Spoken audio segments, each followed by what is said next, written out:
So, today I'm going to be talking about the Haitian Revolution.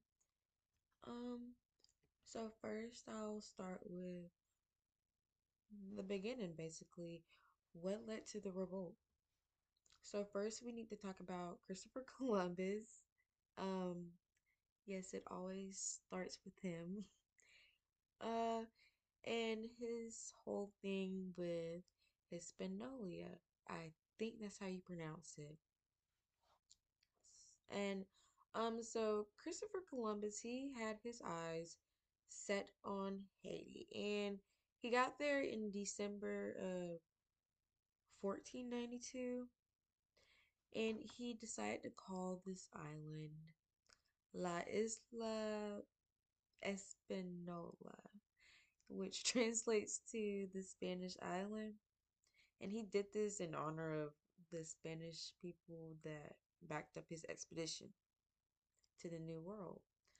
Now Hispaniola is now is modern day Haiti and the Dominican Republic, but it used to be one.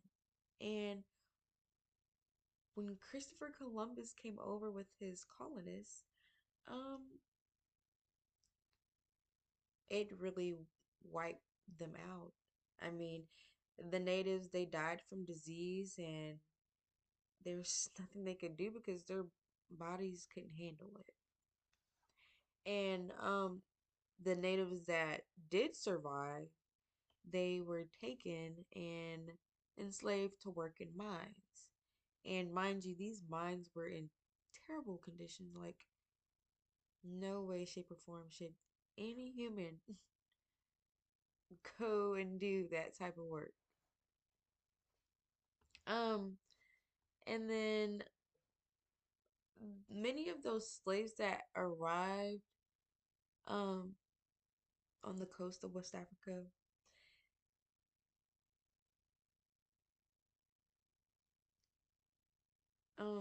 while the rest they were transferred from other Caribbean islands.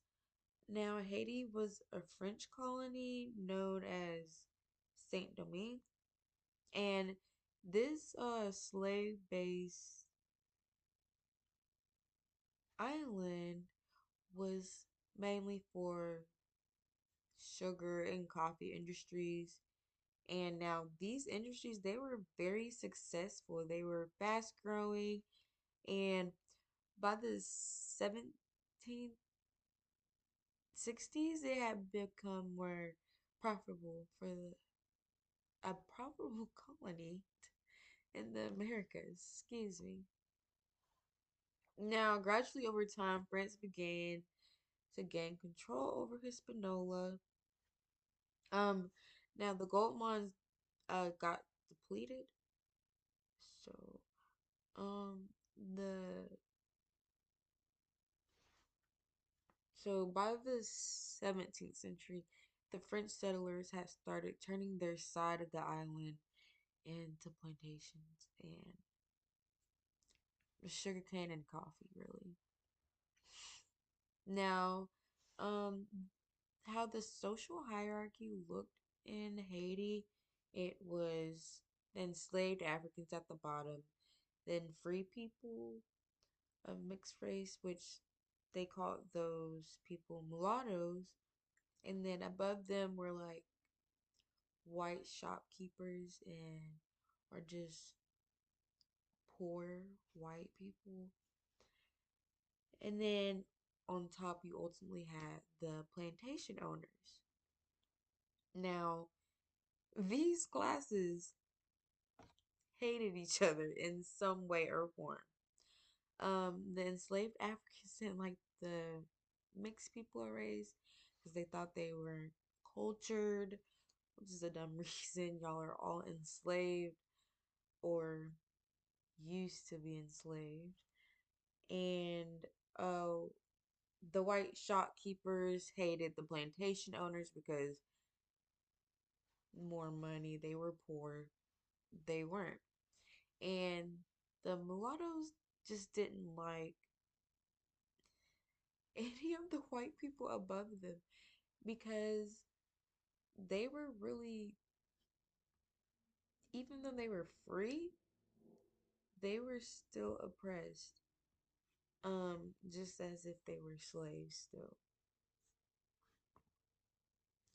And now we'll dive deeper into that mix, into the thing with the mixed race people because they really helped during the revolution. They were so tired of the animosity that they faced from their white counterparts that they just, enough is enough. Like they said, things are gonna start changing. We're tired of this social structure. It's not fair. Um, one instance is, I guess, like at events or gatherings when they were faced with white people, they needed to stand up, I guess, as a sign of respect, or I don't know what I mean. That's like basically like saying like you're beneath them. You need to stand up, and you're lucky to be in the presence of them, type of thing. And getting into part two of the Haitian Revolution, um, new ideas began to hit Haiti. So the mixed race people were granted some, what's the word? I don't know. Were granted some rights, not many, but some, due to the Declaration of Rights of Man. And this did not sit right with the white people. They were really furious about it. But when the news about the Declaration of Man hit, this really inspired them to say like, okay, we really are, we shouldn't be getting treated like this. We're just gonna end this here. And so they got together by their voodoo ceremonies. And these ceremonies, they were really as a way for the African community to come together and connect with each other. And so that's what they did. Um, I think it was August 24th, 1791. And they came together and they said, we feel basically like we feel different, like something has to change. And this was seen as the first Congress and really the beginning of the Haitian Revolution, technically. Um, and 200 of these slaves attended, uh, and this was led by a high priestess named Dutty Bodukman. I hope I'm not butchering that, but um, so a couple weeks after that ceremony, the revolt really begins. Like 1,000 of the enslaved Africans come together and they just rain terror on their white counterparts. Like they did not hold back. Most of them, like they were really caught off guard because they did that while they were asleep and they had no time to prepare. They started with 1,000 enslaved people and it rose up to 20,000. And during that time, 200 sugar plantations and 1,000 coffee farms were destroyed.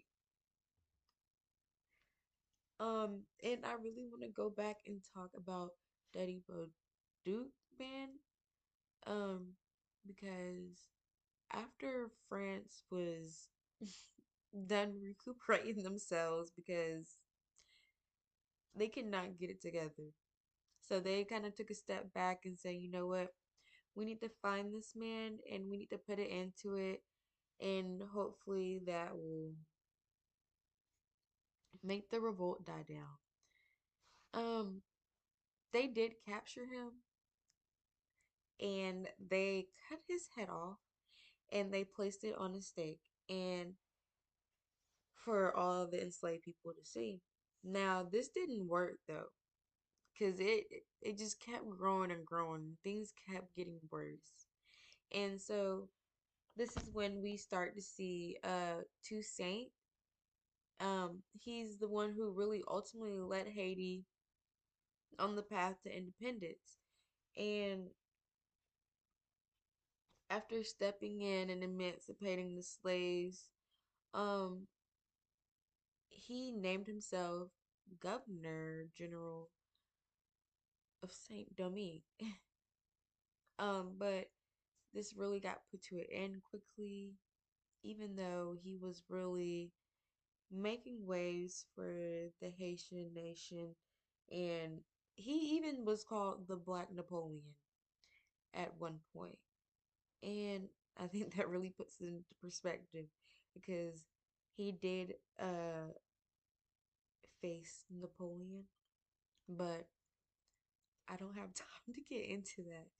But he was later captured by French agents and then he was shipped to a prison in France where he died of malnutrition and pneumonia. But his work really inspired the free slaves to work hard and to really kickstart the economy. And that is all that I have.